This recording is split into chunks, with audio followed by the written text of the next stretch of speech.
Danny, let me ask you a current event happening right now, and that is the situation in Gaza with hundreds of rockets coming in the last several days. Up north, we have the situation with Syria. It said Syria was saying it was indiscriminate.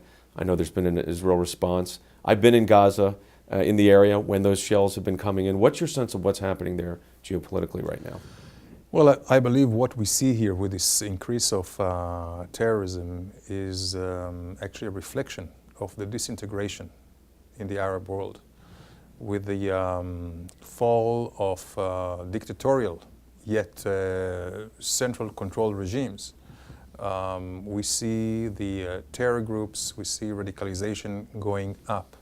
For instance, Hamas in Gaza was getting a big boost by capitalizing on the weapons caches of Gaddafi in Libya. And this goes throughout the Middle East, which means we will have to really boost our border security, peripheral security, and most importantly, regain the deterrence, especially against Hamas in Gaza. Hamas is a terror organization. They should be held responsible. We've talked to other officials in Israel over the years, been there a lot myself, of course. Iran basically utilizing Hamas and Hezbollah as proxies. With the so-called Arab Spring and the fall of the regimes and then these new organizations, of course you got the Muslim Brotherhood basically running portions of Egypt, if not the entire government. But let's talk about specifics. Is Iran being the proxy here? Are these entities, Hamas, Hezbollah, basically proxies for Iran at this point? Absolutely. I believe that all these instabilities, all these security problems, terrorism, not just in the Middle East, but beyond the Middle East, all stem from the Ayatollahs in Iran.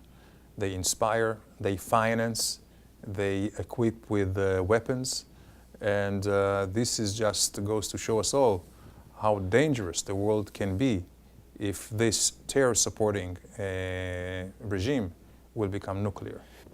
One of the questions relating, and it deals directly with Iran, there is a sense that the sanctions are starting to have impact, but there are more crippling sanctions that can be delivered.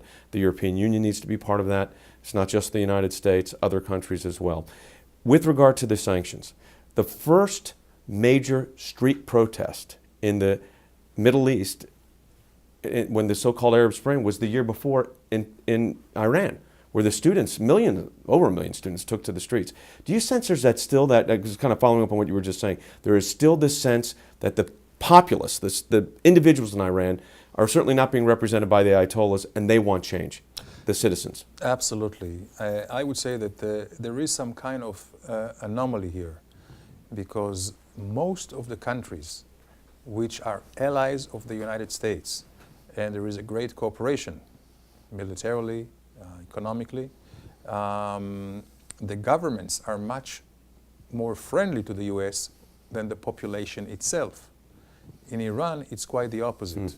It's a very hostile regime, but the population is much more ready than in any other Middle Eastern country for reconciliation with the West and the United States.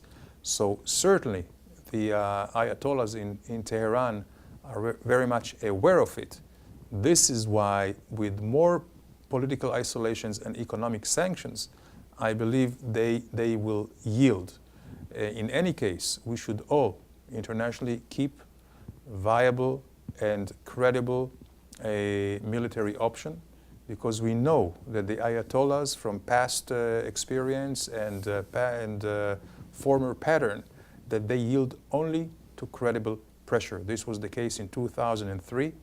The only time that they suspended enrichment of uranium was when they were flanked on both sides by American troops and coalition troops on the Iraqi border and the Afghan border of Iran. Also, we know when they threatened the international community to block the Straits of Hormuz, and they were received a very strong message that this is a casus belli, a reason for war, they back down. The same thing now. If we escalate and if we intensify the sanctions, they will understand that we are internationally very serious and determined. It's not God-given that Iran will become nuclear. and we are able collectively to stop it, even without resorting to military action, if indeed everybody, Europe, the United States, and the rest of the international community will be on the same page. Last question. You've been in government service for a long time for your country in a number of significant roles. As you look back right now over years of service and see where the country is right now and the situations it's faced, how do you view it? Is this a tipping point in a sense?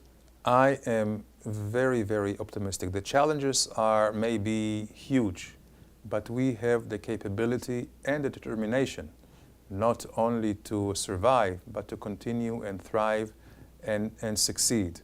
And I think that now, when the Jewish people, after 2,000 years, has the capability to defend itself by itself, it's something that we will always maintain and keep. Also, I think that the alliance, which is a natural one between us and the United States, is so important for stability of the region and beyond. And the cooperation between Israel and the United States will continue for the benefit of both our peoples, both our countries, and I believe the international community as a whole. So at the end of the day, you're optimistic? Very much so.